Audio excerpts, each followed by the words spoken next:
Action. Hello, my name is Gary Scudder. I am a professor here in the Corps, ably assisted by the excellent Bob Mayer, a gentleman and a scholar.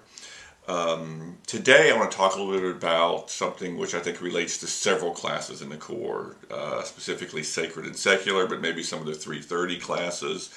And this is a response to a suggestion from my colleague Eric Schonstrom, who says that he asked me before if I would consider doing some core talks about Islam and the Quran, specifically because he teaches sacred and secular in some of the classes, and he feels he'd like to have a little bit more background on it. So I've already done one core talk in regards to the use of Rumi and the Sufi poets and the pros and cons of approaching Islam through the use of the Sufis.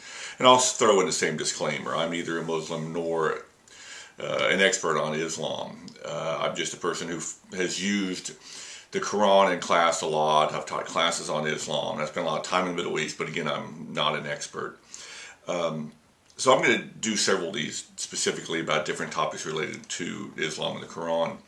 And today I thought I would talk about the Quran, specifically Surah 19. It's the one which often you'll see with the title Mary. As you know, in the actual Quran, you would never have a title. That's sort of a sop that is thrown to Western audiences that are used to having titles for books in the Old Testament and New Testament. All Muslims would just say Surah 19, but it's called Mary, and it's about a number of things, but primarily it's about Mary and the story of Jesus. I guess it's a historian in me, and Bob would probably back me up on this. I'm a big believer in using texts in class. I'm not one of those people who are afraid of using religious texts especially. I've been using them for decades. I've never had any trouble at all. I think this is a really good one. It's a very short surah, a very short chapter. It's maybe, about 6 pages long. It's short, but it's complex, and there are a lot of things going on in it.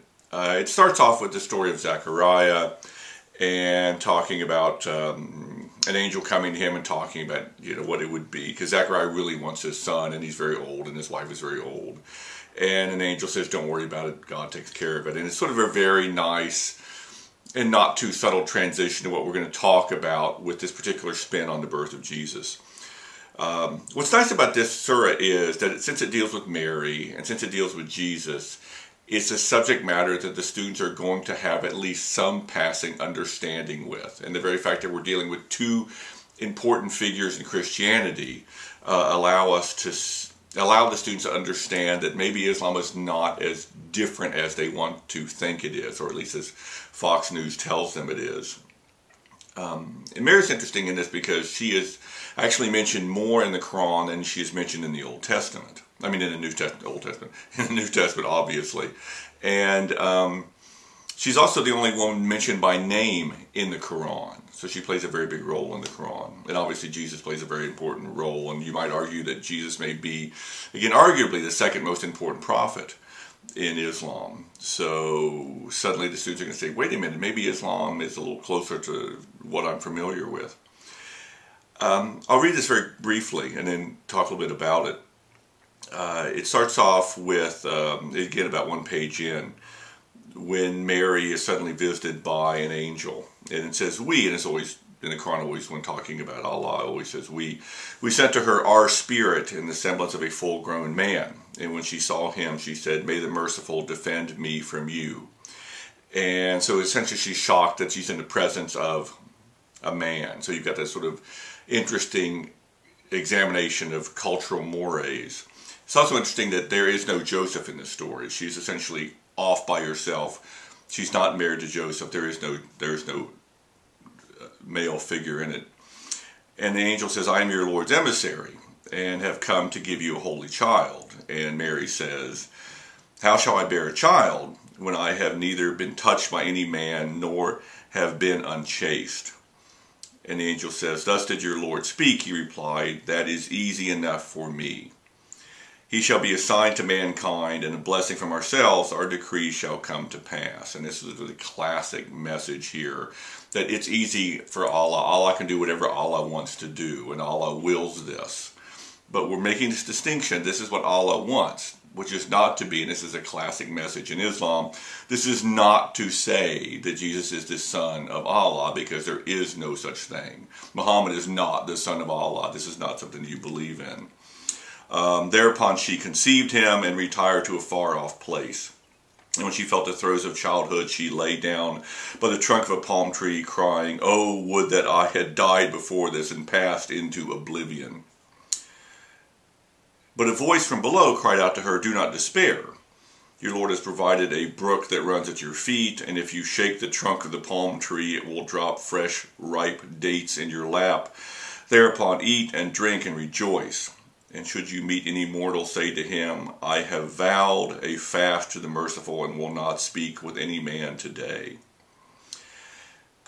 Carrying the child, and what the students find very interesting about this is sort of this very lonely, sad picture of Mary. So she's not with Joseph in the manger, she's by herself underneath a tree. So they feel almost a greater sense of sympathy for her situation. Carrying the child, she came to her people, who said to her, "Mary, this is indeed a strange thing. Sister of Aaron, your father was never a whoremonger, nor was your mother a harlot." She made a sign to them, pointing to the child. But they replied, "How can we speak with a babe in the cradle?" Whereupon he, that is Jesus, spoke and said, "I am the servant of God. He has given me the book and ordained me a prophet. His blessing is upon me wherever I go, and he has exhorted me to be steadfast in prayer, to give alms as long as I shall live. He has exhorted me to honor my mother, and has purged me of vanity and wickedness. Blessed was I on the day I was born. Blessed I shall be on the day of my death. On the day I shall be raised to life." So we're sort of talking, Muslims would say this is sort of the first miracle associated with Jesus, but you're drawing this distinction that it's not a miracle coming from Jesus' own personality. It's just a miracle associated essentially with Jesus, sent by Allah. And it says, "That was Jesus, son of Mary. That is the whole truth, which they shall doubt." So you're essentially laying out this notion that the virgin birth is real, and Jesus' role, and for that matter, the end times, which we're making a reference to. But then, a little bit later, it says very clearly, "Those who say, quote, the Lord of mercy has begotten a son," again Jesus, "preach a monstrous falsehood, at which the very heavens might crack, the earth split asunder, and the mountains crumble to dust. That they should ascribe a son to the merciful, when he does not become the Lord of mercy to beget one." So you are very clearly laying out this notion of Jesus is remarkably important. He's a prophet, but he is not the Son of God. And this is one of those things which gets you right at the connections between Islam and Christianity, and also the fact that you still have a tremendous gulf. There's a difference between saying Jesus is one of the most important prophets and saying that he is the Son of God. So on the one hand, you've got this potential for connection between the two and dialogue, but that's a huge disconnect. The other way I've approached this is I've also given the students, I've just taken an entire day and given them also a couple of pages of Matthew and a couple of pages of Luke, and looked at those stories of the birth of Jesus and did a textual analysis of the three, which allowed the students to see that, wow, there's also some, in a sense, disconnect in the New Testament version, because you have different versions, slightly different versions of the birth of Jesus, so they can get at the complexity of religious texts.